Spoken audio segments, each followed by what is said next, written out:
Amém? Quem está feliz com Jesus? Quem está feliz com Jesus? Quem crê que grandes coisas vão acontecer em 2023?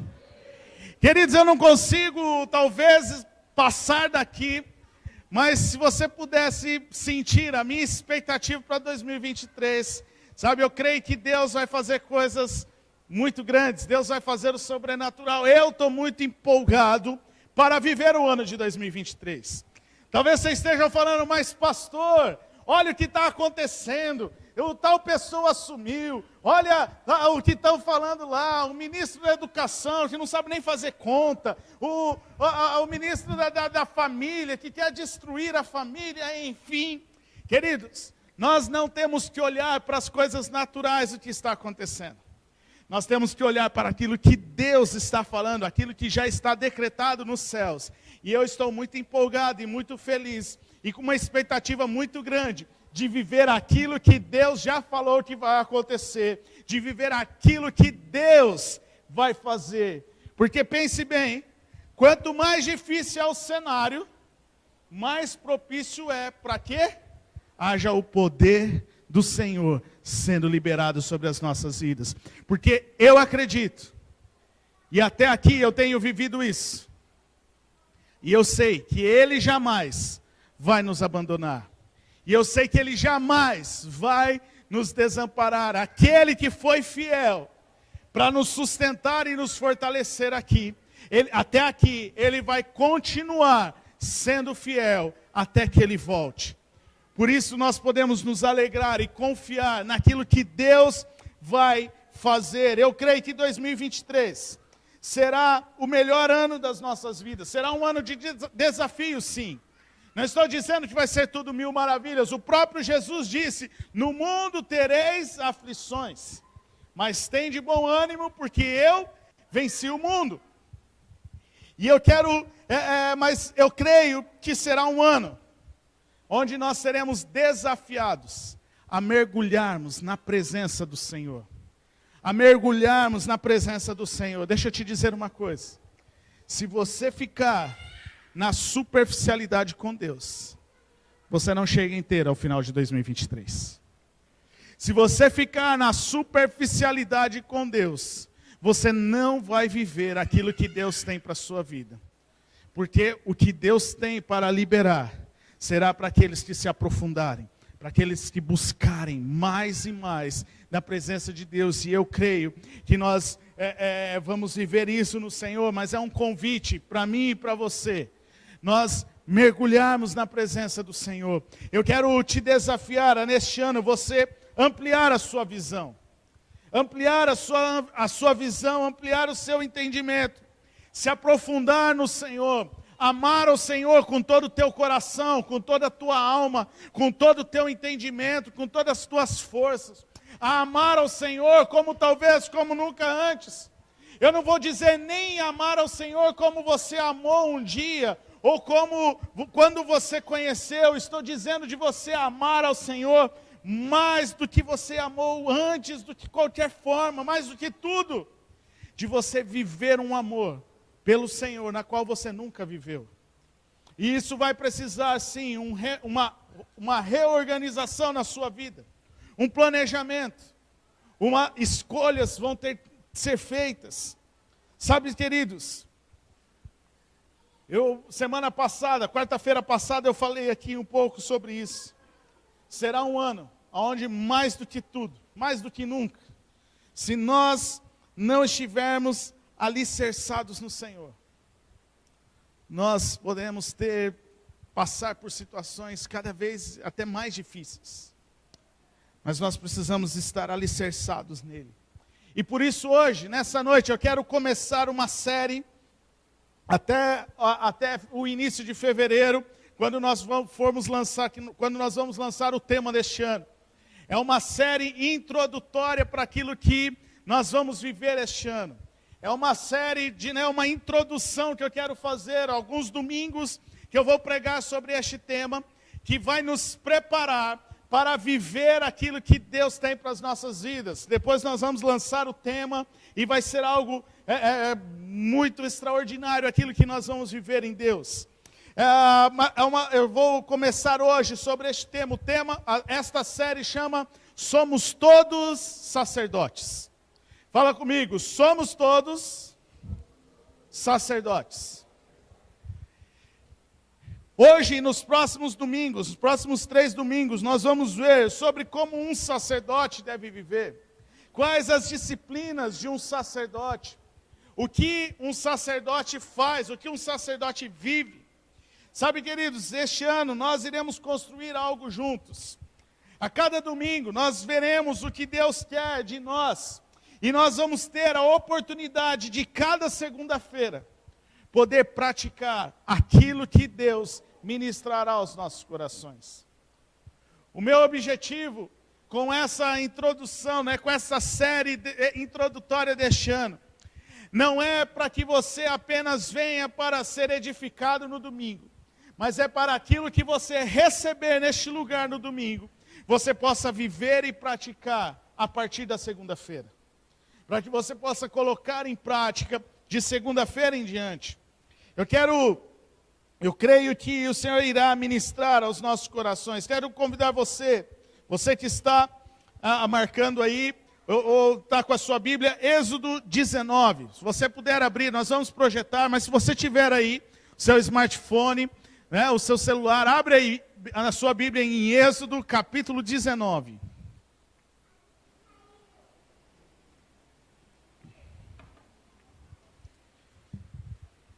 Quero só dar um contexto do capítulo 19 de Êxodo. Aqui, o povo de Israel havia saído do Egito. Deus havia libertado o povo de Israel do Egito. Israel, eles chegaram como uma família, em torno de 72 pessoas que chegaram ao Egito na época de José. E 400 anos depois, eles estão saindo com mais de 1,5 milhão de pessoas saindo daquela terra, saindo daquele lugar. Agora não mais uma família, mas sim uma nação. E Deus torna aquela nação e Ele leva para o deserto a caminho da terra prometida, a caminho da terra que iria ser conquistada. E ali no deserto, Deus então trabalha com aquela nação. E muitas coisas acontecem ali no deserto. Deus, Ele trabalha, Deus dá ali as leis espirituais, os 10 mandamentos foram dados no deserto. Depois Deus trabalha as leis cívicas, todas as leis em que o povo iria seguir, as leis vamos dizer assim, do país, estava sendo estabelecida também ali no deserto. Mas aqui em Êxodo 19, o povo havia saído do Egito. Eles haviam atravessado o Mar Vermelho e eles estavam caminhando em direção à terra prometida, seguindo a nuvem. E então, depois deles viverem todo este tempo, Deus chama Moisés. E ele fala: Moisés, é o seguinte, eu quero falar com o povo, por que eu tirei eles do Egito? Moisés, eu quero falar com essa nação. E então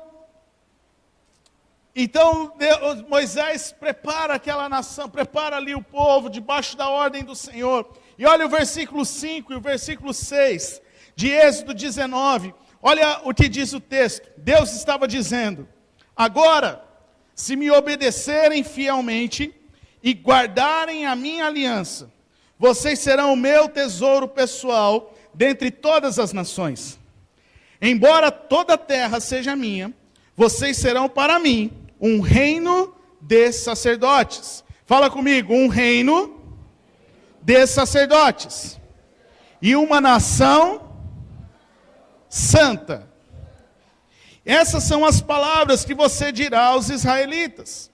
Então Deus está falando para Moisés: Moisés, é o seguinte, se vocês me obedecerem fielmente e guardarem a minha aliança, embora toda a terra seja minha, vocês serão o meu tesouro pessoal. Olha o que Deus estava falando para aquela nação.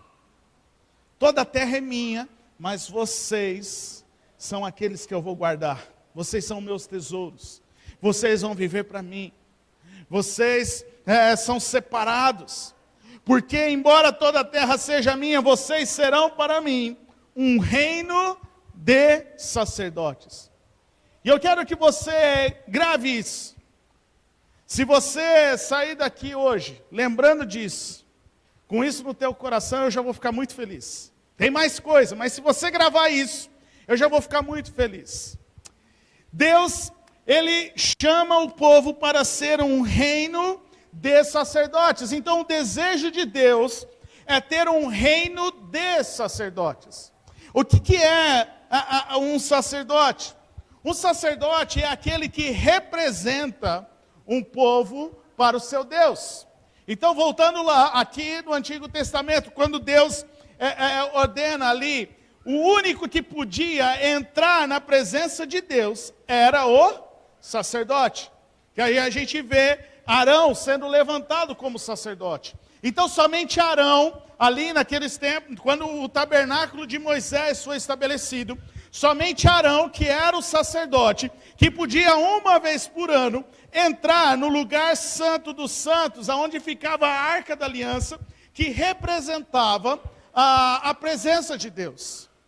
Então, todo o povo tinha que ir oferecer sacrifícios, tinha que passar pelo holocausto ali, a parte dos sacrifícios, para os sacerdotes ali fazerem todo o procedimento, para que houvesse perdão dos seus pecados, para que pudesse conectar o povo com Deus. Deu para entender até aí? Só que o que Deus estava falando, o desejo de Deus, é que a nação de Israel fosse levantada como um reino de sacerdotes, e não com sacerdotes. E essa é a diferença. Um reino de sacerdotes é um reino onde todos são sacerdotes, onde todos vão exercer essa função sacerdotal, vão exercer o sacerdócio de se autorrepresentar diante de Deus. Então aqui a gente vê que esse era o desejo de Deus. Você não está aqui nessa noite para se conectar a um sacerdote que vai te conectar com Deus. Você não está aqui nessa noite para se conectar com o pastor, para que através do pastor você se conecte com Deus. Não. Nós estamos aqui para ser um ajuntamento de sacerdotes. Está dando para entender? Você não está neste ambiente para se conectar com alguém, com um sacerdote, para que este sacerdote leve a sua prece ou te conecte com Deus. Não. Porque o desejo de Deus é ter um reino de sacerdotes. Então aqui nós temos que estar num ajuntamento de sacerdotes, onde cada um de nós podemos nos conectar com Deus. E por que isso é possível? Apocalipse capítulo 5, versículo 9. Os anciãos estavam reunidos e eles cantam: Tu és digno de receber o livro e de abrir os seus selos, pois foste morto, e com teu sangue comprastes para Deus homens de toda tribo, língua, povo e nação. Então olha que interessante. Tu és digno de receber o livro e de abrir os seus selos, pois foste morto. E com teu sangue comprastes para Deus homens de toda tribo, língua, povo e nação. Tu os constituístes reino e sacerdotes para o nosso Deus. Tu os constituístes reino e sacerdotes. Sobre quem este texto está falando? Sobre Jesus, o Cordeiro de Deus, que derramou o seu sangue para quê? Para nos comprar, para sermos reis e sacerdotes. Então o desejo de Deus, desde lá do início, era formar um reino de sacerdotes. Jesus derrama o seu sangue, paga um alto preço. Jesus não morreu apenas para te salvar, para te livrar da morte. Mas ele morreu naquela cruz, para que você fosse comprado, para que você seja um rei e um sacerdote no reino de Deus. Sabe, queridos, todos nós fomos alcançados, todos aqueles que foram alcançados pelo sangue de Jesus, são sacerdotes do Deus Altíssimo. Pergunta para a pessoa que está do seu lado: você foi alcançado pelo sangue de Cristo? Se ela foi alcançada, fala para ela: então você é um sacerdote do Deus Altíssimo. Sabe, queridos, nós precisamos entender isso. Olha o que o apóstolo Pedro diz. Quero embasar mais um pouquinho. Olha o que o apóstolo Pedro diz lá em 1 Pedro, capítulo 2, versículo 9. Ele diz assim: olha, vocês, porém, são povo escolhido, reino de sacerdotes, nação santa, propriedade exclusiva de Deus. Então, Pedro está falando: vocês são um povo escolhido, reino de sacerdotes. E é interessante que aqui, em todos os textos que a gente vê sobre sacerdotes, um reino de sacerdotes, nós sempre vamos encontrar dessa maneira, com o D ali no meio. Um reino de sacerdotes e não um reino com sacerdotes. Porque o que é um reino com sacerdotes? É um reino onde se há várias pessoas e alguns exercem o ofício sacerdotal para representar aquelas pessoas diante de Deus. Mas aqui o desejo de Deus, e Ele está dizendo que Ele quer fazer e formar um reino de sacerdotes. E a palavra nos afirma que Jesus Cristo pagou um alto preço para nos comprar, para sermos o quê? Reis e sacerdotes. Então, portanto, se você foi alcançado e lavado pelo sangue do Cordeiro, você é um sacerdote do Deus Altíssimo. Não tem para onde você correr, não tem para onde você ir, porque este é o desejo de Deus, que você seja um sacerdote. E aqui no capítulo 19 de Êxodo, se você for ler, depois você pode ler ele com calma na sua casa. Deus vem, Deus fala para Moisés: Moisés, santifica o povo, que eu quero falar com o povo. Eu quero me apresentar ao povo, dizer quem eu sou, falar aquilo que eles vão viver. E quando você pega, depois do capítulo 20, você vai ver que Deus já está falando ali os 10 mandamentos. Na apresentação dele, ele já está dando os 10 mandamentos.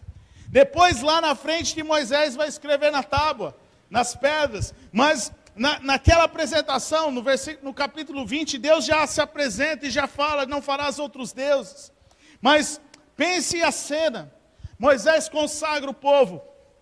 O povo lá fica 3 dias em consagração para se apresentar ao Senhor. E quando eles saem no acampamento, eles vão para diante daquele monte, do Monte Sinai. E eu acredito, queridos, que nem os melhores programas de edição, as melhores empresas aí de filmes, não conseguiria representar o que aconteceu naquela cruz, naquela montanha. Imagine, aquele povo sai, e eles de repente estão diante de uma montanha, e aquela montanha começa a tremer, aquela montanha começa a ser incendiada e fumaça para todo lado, por causa do fogo da presença de Deus caiu naquele lugar. Ela começa a tremer, a se balançar, e de repente umas trombetas começam a soar, e no meio de tudo aquilo, Deus se apresenta ao povo. Deus fala com o povo. Olha o versículo, vamos para o capítulo 20, versículo 18. Olha o que o povo diz a Moisés. Ali o povo se consagra, eles veem tudo aquilo. Mas olha o que o povo diz a Moisés quando eles veem Deus, quando eles veem o Senhor. Versículo 18. Vendo-se o povo diante dos trovões e dos relâmpagos, e do som da trombeta, e do monte fumegando, todos tremeram assustados, ficaram à distância e disseram a Moisés: fala tu mesmo conosco e ouviremos, mas que Deus não fale conosco, para que não morramos.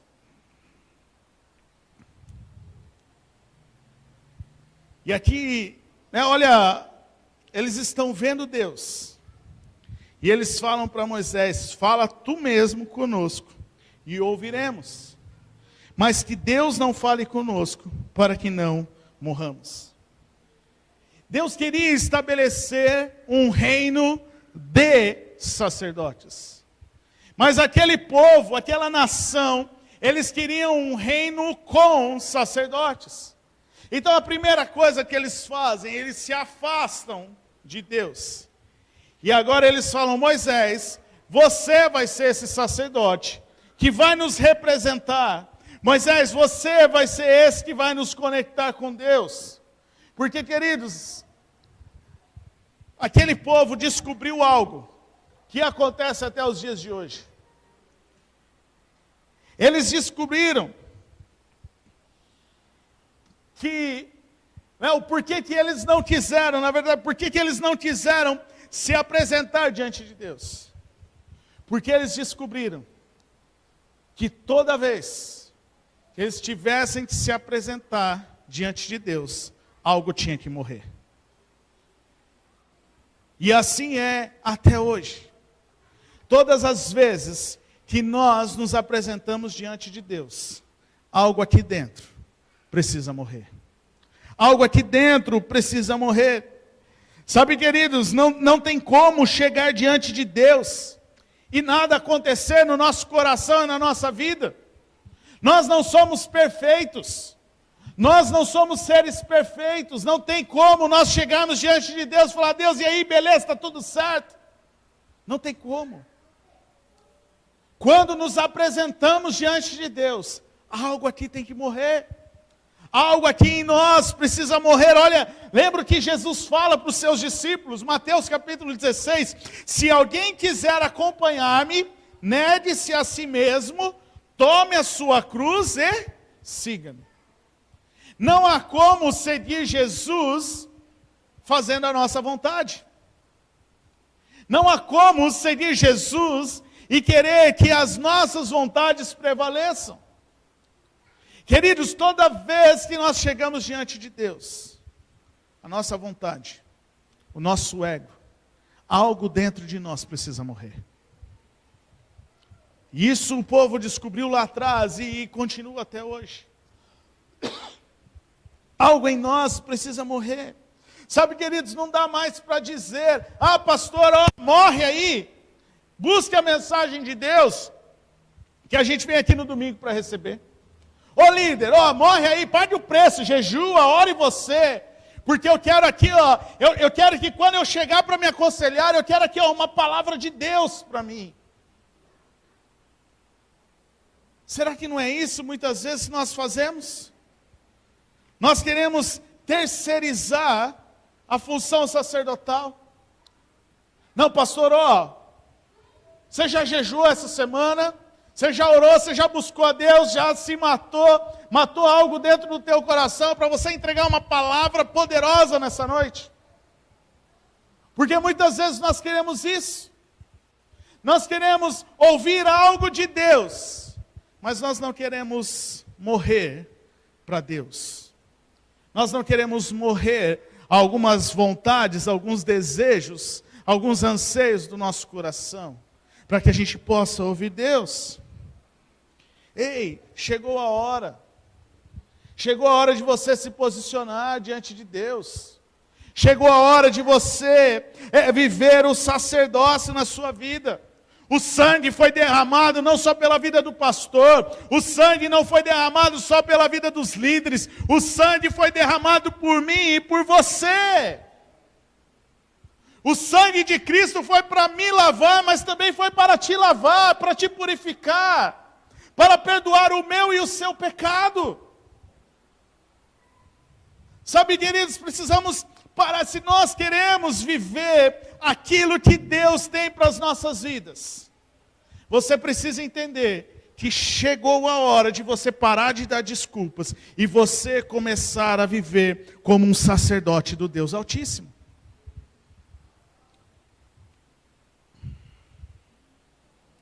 Olha o que acontece quando terceirizamos o papel sacerdotal na nossa vida.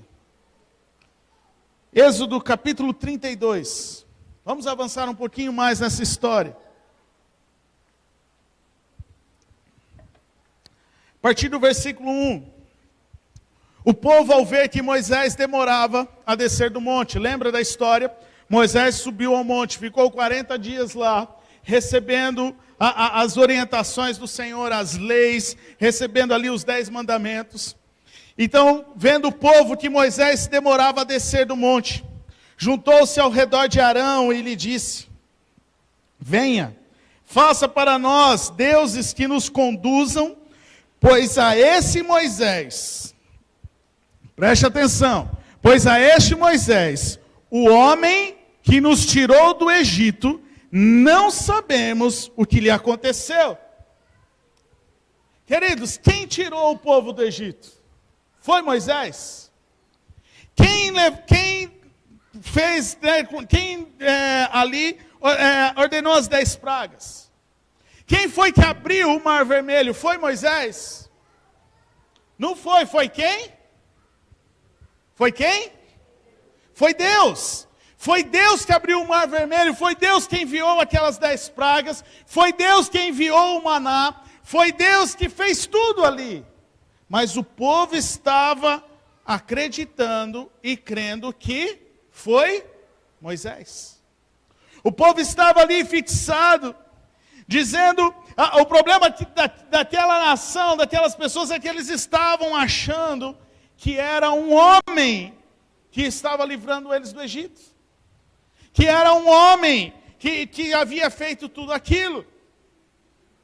Olha o versículo 2, respondeu-lhes Arão: tirem os brincos de ouro de suas mulheres, de seus filhos e de suas filhas, e tragam-nos para mim. Todos tiraram seus brincos de ouro e os levaram a Arão. Eles o recebeu e os fundiu, transformando tudo num ídolo, que modelou com uma ferramenta própria, dando-lhe a forma de um bezerro. Então disseram: eis aí os seus deuses, ó Israel, que tiraram vocês do Egito. Preste atenção, versículo 5. Vendo isso, então até aqui, o que aconteceu? O povo chegou para Arão: Arão, Moisés, a gente não sabe o que aconteceu. A gente precisa de algo para a gente poder aqui adorar. A gente precisa aqui de alguém que nos conduza. Então Arão pega lá os brincos, derrete o ouro, forma um bezerro, forma aquela imagem de bezerro, de ouro. E ele fala: está aqui os deuses, ó Israel, que tiraram vocês do Egito. Versículo 5, vendo isso, Arão edificou um altar diante do bezerro e anunciou: amanhã haverá uma festa dedicada ao Senhor. Como assim? Olha, pode deixar o texto. Preste atenção. Arão constrói um bezerro de ouro. E ele fala para Arão, e ele fala para o povo: está aqui quem tirou vocês do Egito. Mas ele, ao mesmo tempo, ele constrói um altar para uma festa dedicada a quem? Ao bezerro?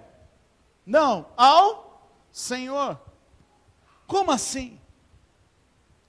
Queridos, preste atenção numa coisa. O povo não queria trocar Deus. O povo queria um sacerdote. Eles não estavam deixando de acreditar em Deus, porque eles acreditavam que Deus existe. Eles haviam visto tudo o que aconteceu. Mas eles falaram: mas o Moisés sumiu. Nós precisamos de alguém no lugar de Moisés. Nós precisamos de alguém que nos conecte com Deus. Porque Moisés subiu, então agora nós vemos aqui a idolatria, porque aí eles rejeitaram ser um reino de sacerdotes, para ser um reino com sacerdote. E o problema é que quando nós terceirizamos o nosso sacerdócio, nós colocamos ídolos nos lugares, para tentar nos conectar com Deus. Quando nós terceirizamos a nossa função sacerdotal, lembra lá, né? O crente 6 horas, né? 6 horas por mim. 6 horas, viu? Não vou na cela, mas 6 horas por mim. Não vou na igreja, mas 6 horas por mim, porque o negócio está feio. Quando você terceiriza, você está criando algo para suprir o sacerdócio, achando que isso vai te conectar com Deus. Quantos estão entendendo o que eu estou dizendo? Sim ou não? Vocês estão dormindo ou estão acordados? Amém, gente? Dá um amém aí, senão eu estou achando que está todo mundo dormindo. Então o bezerro não era para substituir Deus. O bezerro era para substituir Moisés. Porque Moisés era o ídolo deles. Porque para eles foi Moisés que tirou do Egito.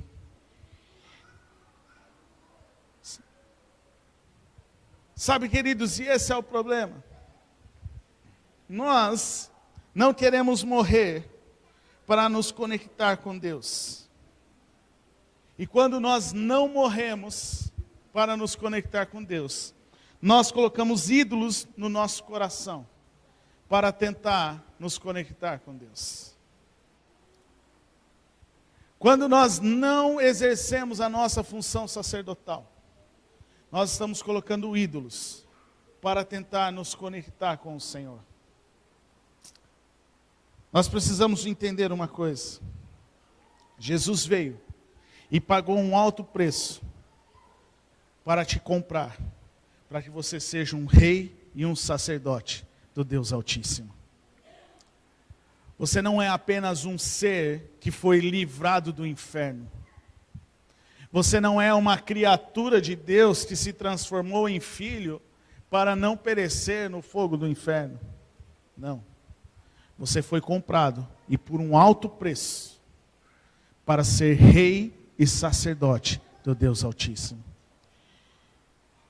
O véu do templo se rasgou para que você pudesse acessar a sala do trono.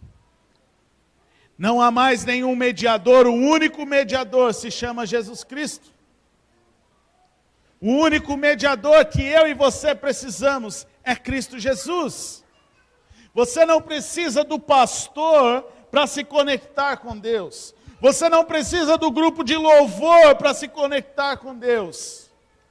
Você precisa apenas exercer a sua função sacerdotal. Você precisa entender que você é um sacerdote do Deus Altíssimo. Essa é a base que eu quero dar para as nossas próximas ministrações. E nós vamos ver algumas disciplinas espirituais de um sacerdote. Nós vamos ver as disciplinas espirituais que é de um sacerdote, que um sacerdote vive, o que um sacerdote faz, né? O que é importante para que eu e você possamos exercer uma vida sacerdotal. Então aqui, eu quero começar falando hoje sobre a primeira. Não é uma questão do que é o mais importante ou não, mas todas as disciplinas, tudo que a gente vai falar, né, hoje e nas próximas semanas são importantes para que eu e você possamos exercer o sacerdócio na nossa vida.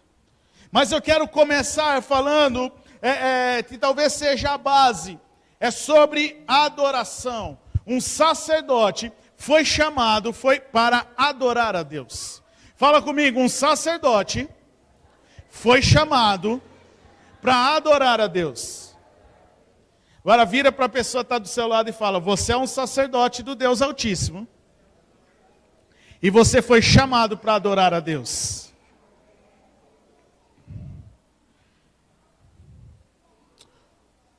o sacerdote foi chamado para oração, para adoração. E eu quero ler um texto com vocês nessa noite, João capítulo 4, a partir do versículo 6. É um texto um pouquinho longo, mas eu quero ler ele com você. É uma história que você já conhece. Se você só ler este texto, já seria o suficiente. É um texto que nos edifica, que nos renova. Mas eu quero extrair algumas coisas deste texto, falando sobre a adoração, que tem a ver com a função sacerdotal. Então, a partir do versículo 6, esse texto nós vamos ver sobre a mulher samaritana, no encontro que ela tem com Jesus. Havia ali o poço de Jacó. Jesus, cansado da viagem, sentou-se à beira do poço, e isso se deu por volta do meio-dia. Nisso veio uma mulher samaritana tirar água, e disse-lhe Jesus: dê-me um pouco de água. Os seus discípulos tinham ido à cidade comprar comida. A mulher samaritana lhe perguntou: como o Senhor, sendo judeu, pede a mim, uma samaritana, água para beber? Pois os judeus não se davam bem com os samaritanos.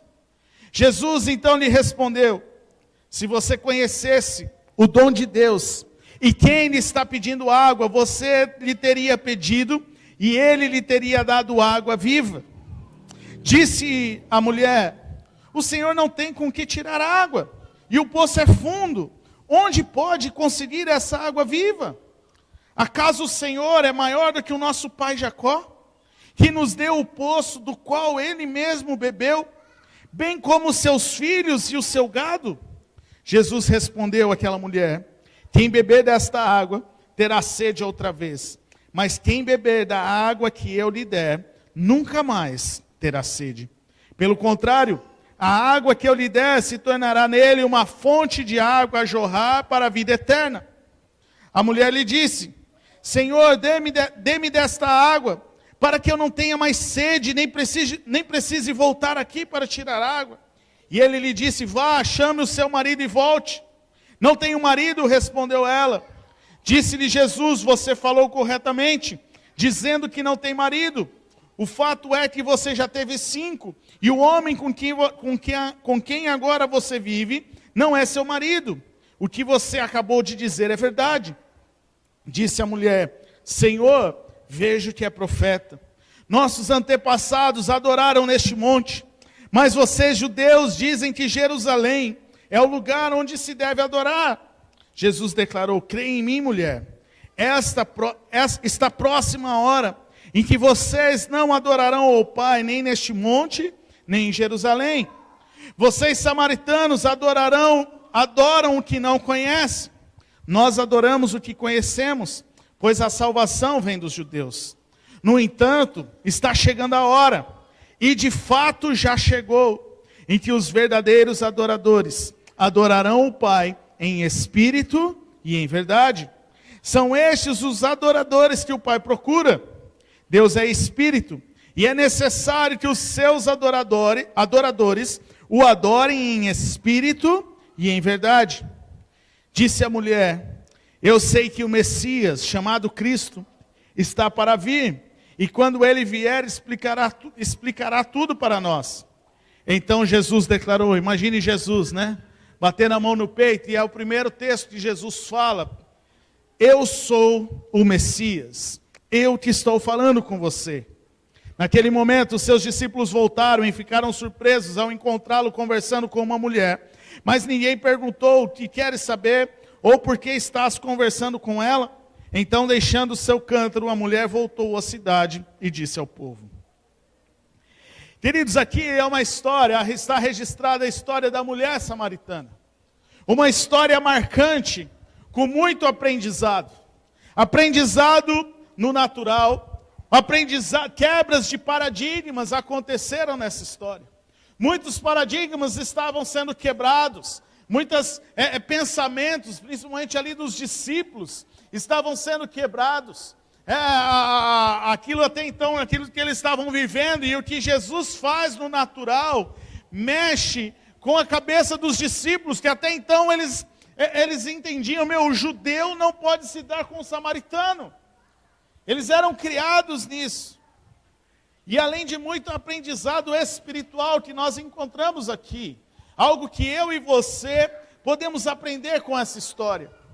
Mas aqui tem duas coisas relevantes que acontecem, duas coisas marcantes que acontecem nessa história, e que vale a pena nós destacarmos, para entendermos o verdadeiro sentido da adoração. O que é que estava acontecendo neste lugar? A primeira coisa, uma mulher estava indo tirar água do poço, por volta do meio-dia.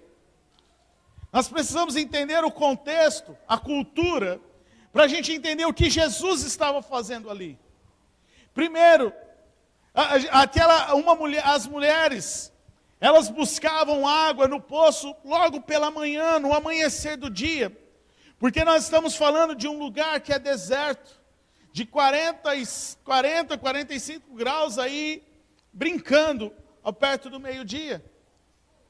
Nós vimos recentemente, a Copa do Mundo foi alterada lá no Catar para o final do ano, por causa do calor, do deserto.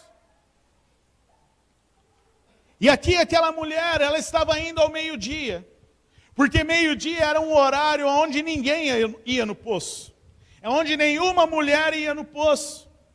E aquela mulher estava indo porque ela não queria se encontrar com ninguém. Talvez aquela mulher não era a sua fama não fazia com que ela vivesse longe da sociedade, pois já tinha tido 5 maridos, e o com que ela estava não era o marido dela. Talvez as mulheres ali que tiravam água do poço não queriam aquela mulher próxima delas. Então a gente vê aqui essa questão, né? Então a mulher indo fora de horário, porque ela não era bem vista diante da vida que ela tinha. E uma segunda coisa que acontece, um judeu, um homem, pedindo água para aquela mulher, uma samaritana. Alguns estudiosos dizem que o judeu, ele acordava e orava: obrigado, Senhor, porque não sou uma mulher e porque não sou um samaritano. Tamanha era ali a postura, a rixa que eles tinham, e que um judeu não suportava um samaritano. A mostra de desprezo era, quando passava perto de um samaritano, eles cuspiam ao chão, pisavam em cima e saíam, para mostrar desprezo para com o samaritano. E Jesus vem para quebrar este paradigma, falar com aqueles que estão desconectados, falar com aqueles que são rejeitados. E Jesus vem pedir água para aquela mulher. E aqui nesse diálogo surge uma pergunta, versículo 20. Olha a pergunta que surge daquela mulher para Jesus no versículo 20. Nossos antepassados adoraram neste monte, mas vocês, judeus, dizem que Jerusalém é o lugar onde se deve adorar. Trazendo para o nosso contexto, aquela mulher estava perguntando para Jesus: Jesus, aonde se tem os melhores sacerdotes, para que eu possa ir e me conectar com Deus? Aqui no Instagram estão falando que a melhor igreja é na montanha, onde os nossos antepassados viveram. E aqui no Facebook estão dizendo que o melhor lugar para adorar o Senhor é em Jerusalém. E ela está perguntando, e ali naquele diálogo, porque Jesus se revela como profeta, como uma palavra, né, de conhecimento, e aquela mulher reconhece Jesus como profeta, e ela pergunta: onde nós encontramos os melhores sacerdotes? Onde eu encontro a melhor igreja para ir? Onde eu encontro o melhor pastor para me conectar com Deus? E aí Jesus olha para aquela mulher, e ele fala para aquela mulher: olha, Se você tivesse me perguntado isso alguns dias atrás, talvez você teria a resposta. Mas Jesus estava dizendo, mas hoje a sua pergunta não é onde. A sua pergunta precisa ser com quem e como adorar. Jesus estava dizendo para aquela mulher, olha, você não precisa, a questão não é aonde adorar. A questão não é se você vai adorar em Jerusalém ou se você vai adorar um monte. E Jesus responde para aquela mulher, a questão é quem você vai adorar e como você vai adorar. E Jesus responde no versículo 23, no entanto, está chegando a hora e de fato já chegou, em que os verdadeiros adoradores adorarão o Pai em espírito e em verdade. São estes os adoradores que o Pai procura. Agora, queridos, por que Jesus estava respondendo que não era a questão do lugar, mas quem e como deveria ser adorado? Preste atenção no versículo, ele está dizendo ali. Não tem como deixar o texto inteiro desse? Ele está pela metade, né? O 23 inteiro, isso. Então está lá, no entanto está chegando e de fato já chegou. Preste atenção, o que Jesus está dizendo? Em que os adoradores adorarão o Pai. Está dizendo em que os verdadeiros adoradores adorarão ao Pai. Kiki, pode vir aqui. Adorarão ao Pai em espírito e em verdade. Sabe, queridos, uma coisa que você precisa saber, e é um fato. Todos nós somos adoradores. Todos nós adoramos algo. Todos nós adoramos alguma coisa. O fato é quem você adora. Fique tranquilo, eles só vão colocar aqui que eu vou usar aqui para ilustrar para vocês. O fato, pode deixar aqui, ó, no canto aqui, fazendo favor. O fato é, vocês desligaram o ventilador para o pastor, ó, tem coca aqui para o pastor. Então o fato é quem nós adoramos. Porque todos nós somos adoradores. E eu quero ilustrar algo para você. Se você lembra do seu tempo de escola, você vai se lembrar que algum dia da sua vida, você ouviu como que funciona a questão dos planetas, o sistema solar, o Sol e os planetas em volta. Então, eu não sou bom em desenho, mas vou fazer aqui só para ilustrar.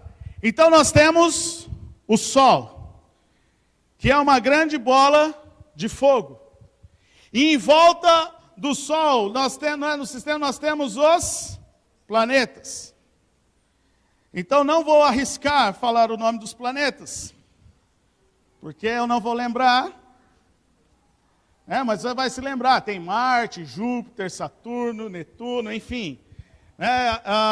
Tem os planetas. Então aqui a gente tem o Sol. Está dando para ver mais ou menos aí? Então o que acontece? Todos os planetas, eles recebem vida por causa do quê? Por causa do Sol. Da energia que o Sol dispara. Da energia que se encontra no Sol. Tanto que hoje a gente vê alguns sistemas de geração de energia que é através da captação da luz solar. Porque a luz solar, ela tem o poder de liberar energia, e se ela libera energia, ela está liberando vida. Porque é através do sol, que pegando a terra, né, a fotossíntese acontece e as plantas se multiplicam, elas crescem e produzem os seus frutos. Através do sol, tudo funciona no sistema solar. Agora, vamos trazer para nós aqui. Deixa eu só limpar aqui o meio. O que eu quero trazer com essa representação aqui? trazendo para a nossa vida. Todos nós temos algo que rege a nossa vida, pode ser o dinheiro, pode ser a família, pode ser o emprego, pode ser a sexualidade, pode ser uma questão de carreira, né? Entra ali no emprego, mas enfim, tantas outras coisas. Que mais poderemos colocar aqui? Então, tem o dinheiro, família, a carreira, né? O emprego, a questão da sexualidade e talvez e tantas outras coisas. Filhos, poderemos colocar aqui filhos, relacionamentos, necessidade de relacionamentos, enfim, tantas outras coisas.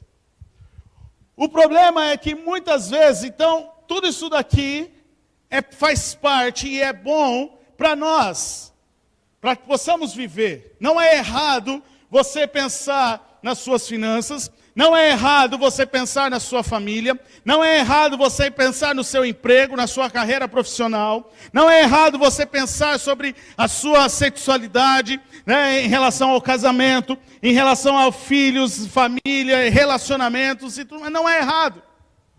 O problema é que, muitas vezes, nós colocamos, por exemplo, o dinheiro para energizar tudo.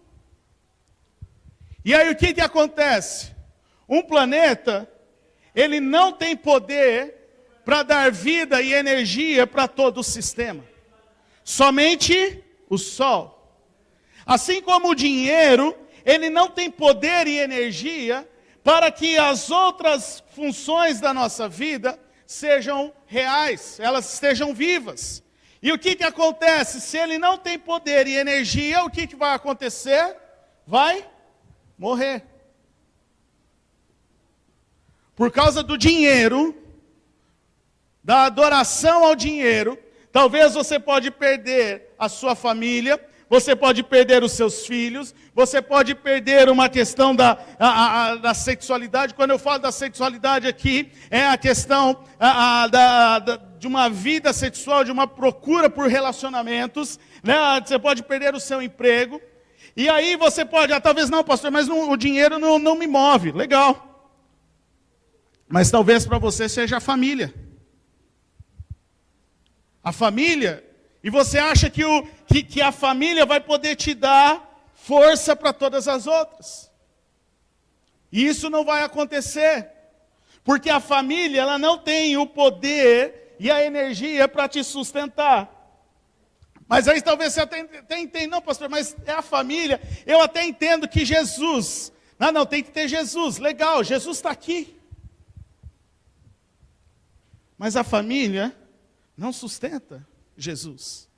A família não pode trazer vida para todas as coisas que são importantes na nossa vida. A questão é, queridos, que se Jesus não for o sol da justiça na nossa vida, nada dessas outras coisas vai ter energia o suficiente para nos manter em pé. Se Jesus não for a nossa adoração principal, nem dinheiro, sustento, família, emprego, carreira, não vai ter vida.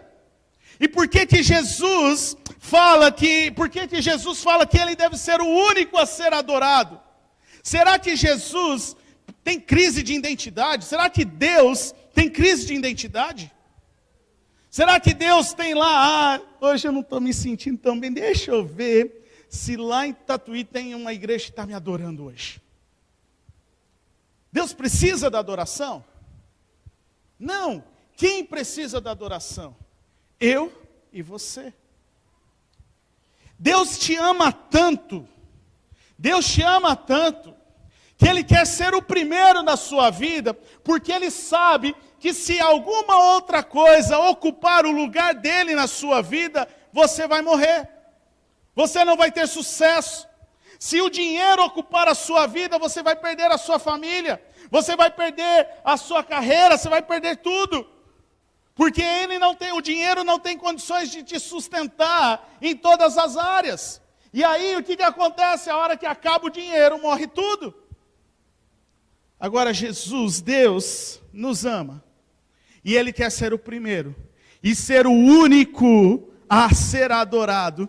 Porque Deus sabe que se Ele estiver no centro de todas as coisas, tudo isso daqui que é importante, é funcional e faz bem para mim e para você, vai ter vida. Vai ter vida. Por isso que Jesus, Deus, precisa ser adorado. A pergunta então é: quem você adora? Todos nós adoramos alguma coisa. Todos nós adoramos alguma coisa. E a pergunta que Jesus está falando para aquela mulher: quem você adora? Quem você adora? Porque se Jesus não é o centro, alguma outra coisa está ocupando o lugar da adoração. E se algo ocupar o lugar da adoração que não seja Deus, tem morte, não tem vida, não tem sustento. Porque o que acontece se o sol sumir do sistema? Todos os planetas vão se destruir. Porque fora, sem o sol, não há vida. E a mesma coisa para mim e para você. Sem Jesus, sem Deus, ser o centro não é algo a mais, é ser o centro. Se Ele não for o centro, o restante não tem vida. As suas finanças não vai ter vida. As suas finanças, você vai ficar de dívida em dívida, porque não vai ter vida, porque Deus não está sendo o centro, o centro está sendo as finanças. E ela não tem poder para gerar vida, por si só não gera vida. Família não gera vida por si só. O emprego não gera vida por si só. Filhos não gera vida por si só. O único capaz de gerar vida é Deus, e Ele precisa ser adorado. Adorar verdadeiramente. Jesus te comprou com sangue, para que você seja um sacerdote da verdadeira adoração. Da verdadeira adoração.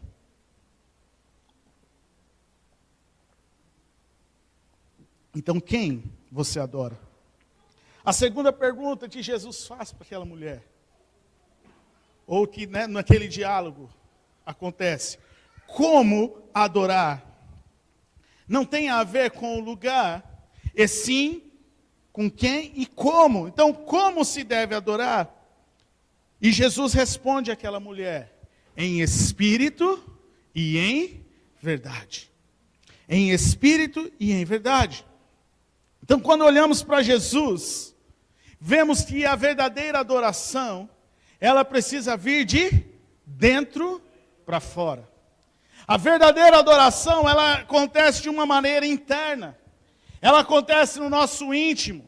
Ela acontece de uma maneira interna. Ela precisa acontecer de dentro para fora. Lembra o que Jesus fala dos fariseus, dos mestres da lei? Olha Mateus capítulo 15, versículo 8 e versículo 9. Jesus está dizendo: este povo me honra com os lábios, mas o seu coração está longe de mim. Em vão me adoram. Seus ensinamentos não passam de regras ensinadas por homem. O que você gostaria de ouvir de Deus hoje? Que você é um verdadeiro adorador, que adora em espírito e em verdade, que você adora de dentro para fora? Ou você gostaria de ouvir de Jesus: Ele me honra com os lábios, mas o seu coração está longe de mim? Então, nós vemos que a adoração verdadeira, ela é interna. É em espírito e em verdade. E eu quero rapidamente falar sobre 3 aspectos desta adoração interna. O primeiro aspecto tem a ver com o intelecto. Uma adoração intelectual.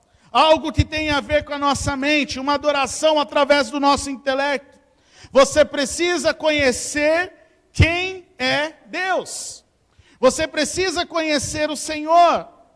Você precisa conhecer quem Deus é. Você precisa saber quais são os atributos de Deus. Você precisa conhecer quem Deus é, que Ele é o Criador de todas as coisas.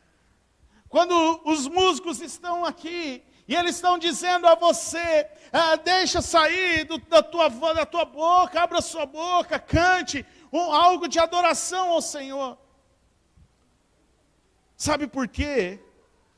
Muitos têm dificuldade de, nesse momento, abrir a boca e falar, porque não têm conhecido quem Deus verdadeiramente é. Não tem se aprofundado em quem Deus é. Não conhece Deus verdadeiramente. Não conhece Deus. Sabe, queridos, nós precisamos conhecer Deus. Por isso temos lançado o desafio de você ler a Bíblia com a gente durante um ano. Ler a Bíblia toda.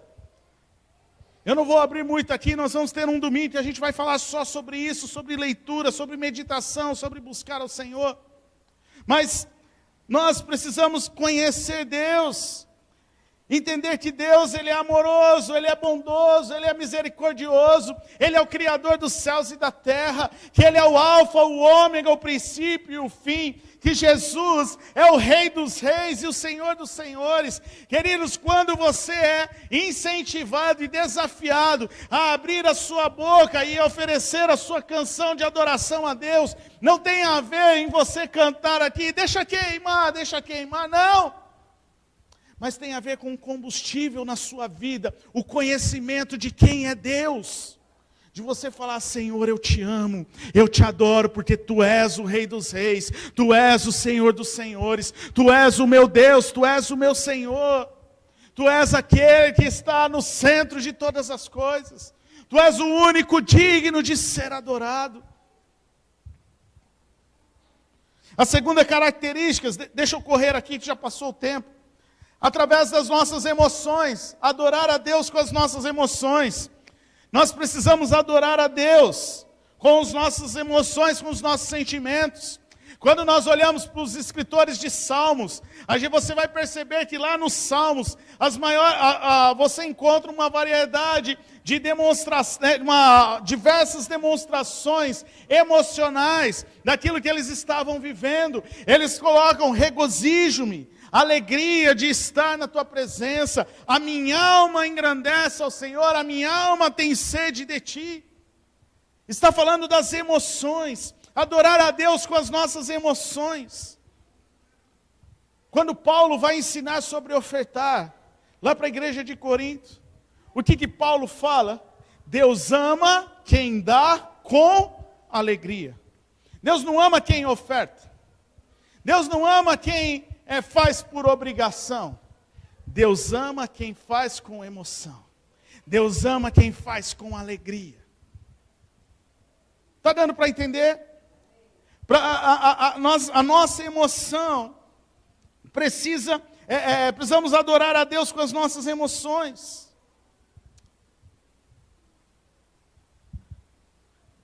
Eu estava conversando com uma pessoa esses dias, né?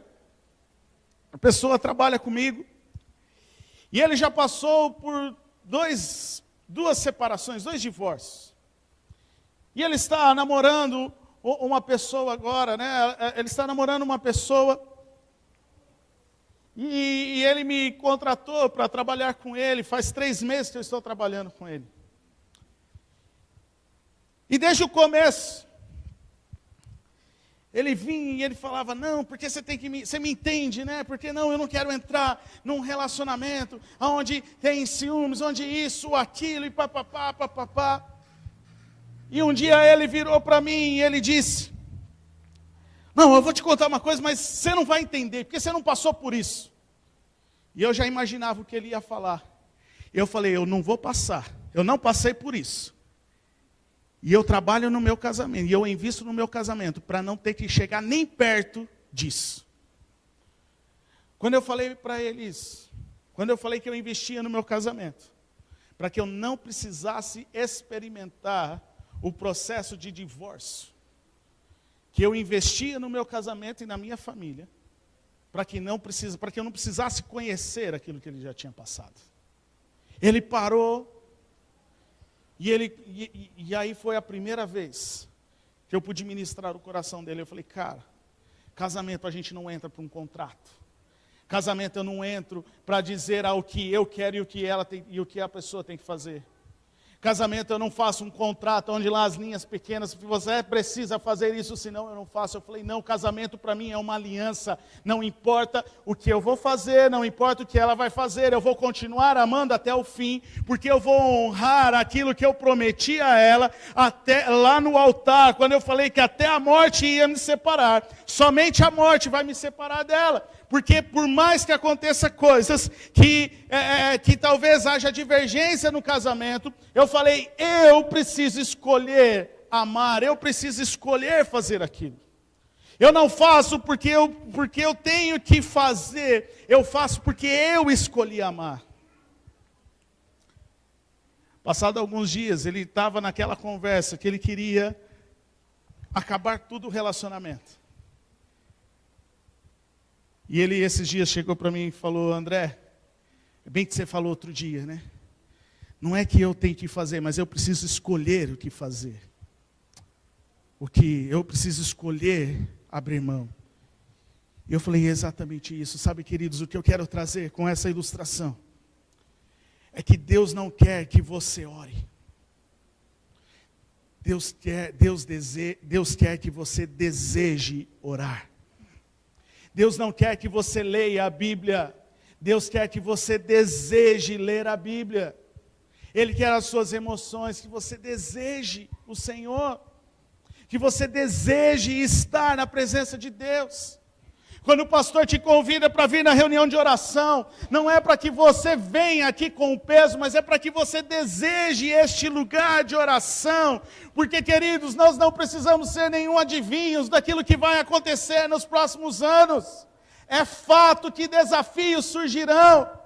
E somente se tivermos alicerçados, se desejarmos o Senhor, para passarmos por esses próximos anos. Crendo naquilo que Deus vai fazer. Deus quer que você deseje estar na presença dEle. Deus não quer que você apenas medite. Ele quer que você tenha prazer na lei do Senhor. De dia e de noite. Prazer na lei do Senhor. E a terceira característica. Satisfação. Adoração através da satisfação. Você está satisfeito naquele que você adora? Você está satisfeito em Deus? Se você adora em Deus, você tem estado satisfeito em Deus? Talvez este seja o mais difícil. E aqui todo mundo deve estar achando estranho. Nossa, o que o pastor está colocando uma latinha de Coca-Cola? Ainda bem que é Coca, né, gente? Uma latinha de Coca-Cola aqui. Alguns estão querendo vir aqui pegar para beber, né? Queridos, o que não faltou nas festas de fim de ano? Pode ter faltado presente, não ter feito amigo secreto. Pode ter faltado alguma coisa, mas garanto que isso aqui não faltou na mesa. De nenhum de vocês. Mesmo que você fale, mas eu não gosto. Mas estava lá na mesa. Sim ou não? É verdade ou não é? Podia até ter lá uma tubaína vieira, que é gostosa, eu gosto também. Mas tinha Coca. Por quê? Por que tinha Coca na sua ceia de Natal ou de Ano Novo? Porque é gostoso tomar Coca? Eu gosto. Mas só por isso? Não.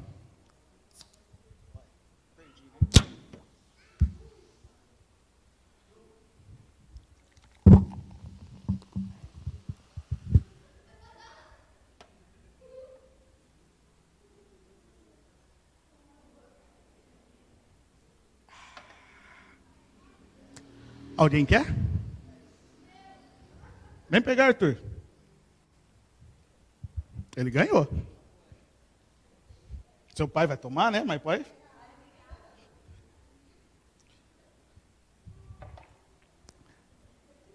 Por que não faltou coca?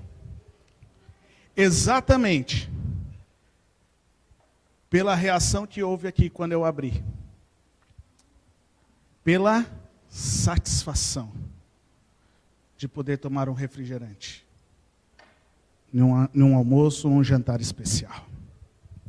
Quantos estão entendendo o que eu estou dizendo?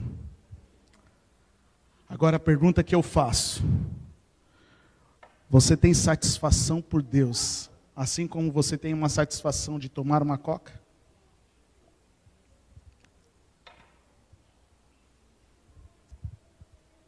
Pode tomar, manda bala. Você tem satisfação? Sabe, queridos, eu passei do tempo aqui, mas eu preciso terminar esse assunto. Jesus está falando para aquela mulher samaritana, preste atenção. Jesus está falando, aquela mulher samaritana, mas Jesus está falando para a mulher samaritana: olha, quem beber dessa água vai voltar a ter sede. Você beber uma coca, você vai voltar a ter sede, você vai querer se satisfazer novamente. Mas Jesus está falando para a mulher: mas mulher, a água que eu tenho para lhe dar, você vai ficar completamente satisfeita, porque ela vai jorrar de dentro de você. A fonte agora não é mais externo, a fonte agora é uma fonte interna. Você vai ficar completamente saciada, porque essa fonte de água vai jorrar de dentro de você. A palavra de Deus diz que do seu interior fluirão rios de águas vivas. Satisfação.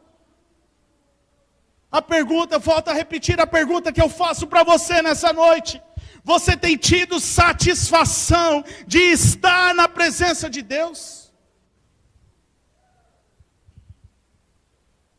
Porque alguns vão sair daqui e vão comprar a coca para tomar a hora de chegar em casa.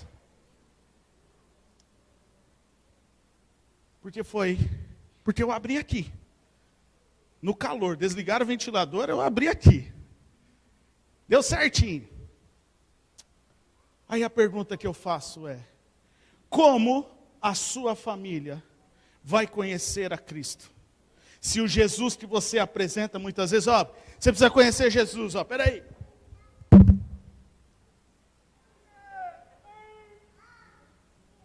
Toma isso, senão você vai para o inferno. E aí você quer que o seu pai, seu tio, sua mãe, enfim, conheça Jesus? Se nem você está satisfeito, nem você tem buscado essa satisfação na presença do Senhor, e você quer que eles conheçam esse Jesus? Ainda você toma um tapa na cara, porque a pessoa fala: viu, vai conhecer Jesus para ser igual a você? Eu não quero. Queridos, apresentar Jesus, nós temos que estar satisfeito nele, se deliciar da presença dele, para que as pessoas possam chegar: ei, porque diante desse caos que nós estamos vendo, dessa situação financeira, você está aí plenamente satisfeito? Eu quero isso daí, eu quero dessa água que você está bebendo. Você vai falar: porque eu sou pleno em Jesus. Os músicos podem ver: porque eu estou satisfeito. A minha adoração está sendo completamente satisfeita naquele que precisa ser o centro da minha vida, naquele que precisa ser o centro da minha adoração.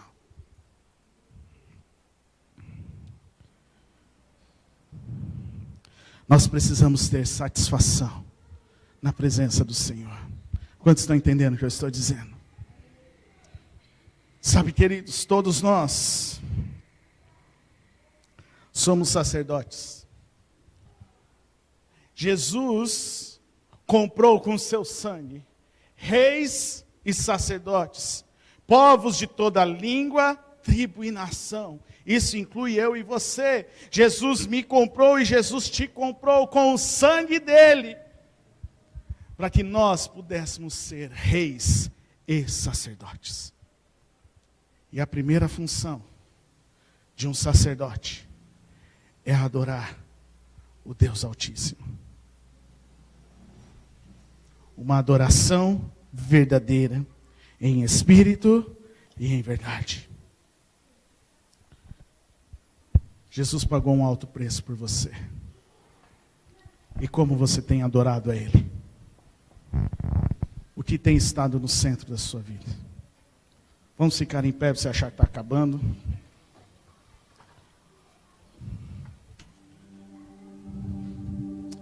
Me perdoe, passou o horário.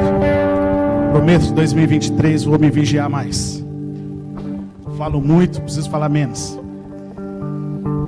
Vou melhorar, tá bom, gente? Prometo. Mas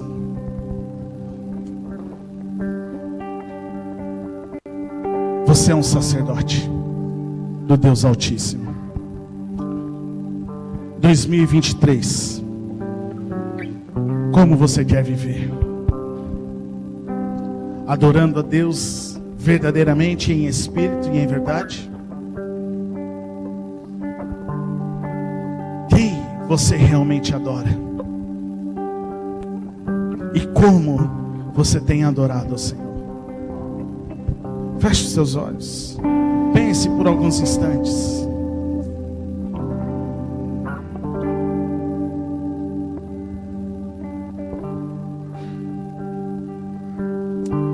O Senhor está nos chamando para viver uma vida sacerdotal.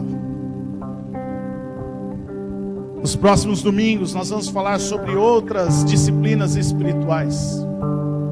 Mas começando pela adoração, aonde você já pode praticar amanhã, começando a sua semana, tomando um posicionamento para adorar ao Senhor verdadeiramente. Porque são estes que o Pai está procurando, aqueles que adorem verdadeiramente em espírito e em verdade. Aqueles que o adorem com o intelecto, aqueles que o adorem com as suas emoções, aqueles que o adorem com satisfação. Aqueles aonde o único a ser adorado é o Senhor. 2023 vai depender de como você vai viver a sua vida no Senhor. Você vai assumir o seu papel e ser um verdadeiro sacerdote? Ou você vai terceirizar o seu ofício sacerdotal e correr o risco de criar ídolos no seu coração? Feche os teus olhos. Quero te convidar a abrir a sua boca, levantar a sua voz agora e adorar a Deus. Adorar ao Senhor. Deixe sair do teu coração palavras de adoração ao Senhor. Aquilo que você conhece. Deus é grande, Deus é Criador, Deus é o Senhor, Deus é misericordioso, bondoso, amoroso. Ele é santo, Ele é o Rei dos Reis, o Senhor dos Senhores. Deixa sair do teu coração, deixa sair do teu coração palavras de adoração ao Senhor nessa noite.